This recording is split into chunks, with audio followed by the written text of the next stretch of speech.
In today's video, I'm going to teach you how to set up Para in OneNote. If you want a simple way to organize your notes, ideas, and ongoing work, the Para method is a great place to start. Para stands for Projects, Areas, Resources, and Archive.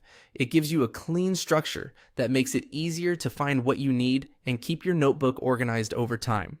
In this walkthrough, I'll show you how to create that setup directly in OneNote on your desktop. To begin, open your page in the OneNote desktop app. Make sure you're working in the desktop version so the layout and menu options match what we're using here. Once OneNote is open, just go to the top left corner of the screen and click File. This will take you into the menu where you can manage notebooks and create new ones. From there, click New. This is where you will create a fresh notebook specifically for your Para system. Creating a separate notebook is helpful because it keeps this organization method clean and distinct from any other notebooks you may already be using for school, work, or personal notes. When prompted to name the notebook, type Para. Keeping the notebook name simple and direct makes it easy to recognize right away, especially if you use multiple notebooks in OneNote.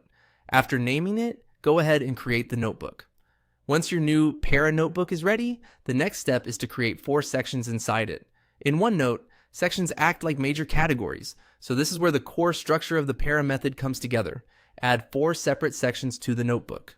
Now name those 4 sections: Project, Areas, Resources, and Archive. These names are important because each one serves a different purpose in your system. Projects is for active outcomes you're currently working toward. Areas is for ongoing responsibilities or parts of your life that need regular attention.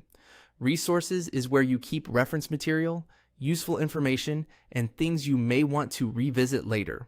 Archive is for anything inactive that you don't need in your main workspace right now, but still want to keep. At this point, your Para setup in OneNote is complete. You now have a simple framework that can grow with you and make your notes much easier to manage.